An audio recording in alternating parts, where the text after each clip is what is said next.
वळूयात पुढच्या बातमीकडे। पुणे पालिकेच्या निलंबित आरोग्य अधिकाऱ्याचं खळबळजनक पत्र व्हायरल झालंय। मुख्यमंत्री शिंदेंना पाठवलेलं हे पत्र व्हायरल होतंय।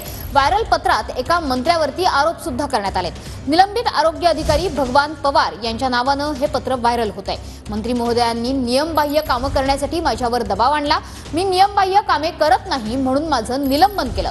निलंबनाच्या कारवाई विरोधात भगवान पवार यांचं हे पत्र व्हायरल होतंय। टेंडरची कामं, खरेदी प्रक्रियेची कामं आणि इतर कामात मदत करण्यास माझ्यावर दबाव आणला। मंत्र्यांनी पुण्यातील कात्रजमधील कार्यालयामध्ये वारंवार बोलावून माझ्यावर दबाव आणला होता।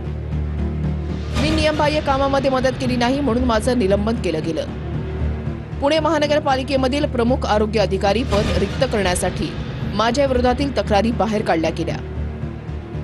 तथ्य नसलेल्या तक्रारी बाहेर काढून घाई गडबडीमध्ये माझं निलंबन करण्यात आलं। आकस मनामध्ये ठेवून माझी मानसिक छळवणूक सुरू करण्यात आली होती। भगवान पवारांविरोधात महिला कर्मचाऱ्यानं लैंगिक शोषणाची तक्रार केल्याचा आरोप आहे। साताऱ्यात आरोग्य अधिकारी असताना हे आरोप करण्यात आले होते। आरोग्य खात्यामध्ये साहित्य खरेदी प्रकरणामध्ये गैरव्यवहार केल्याचा संशय आहे।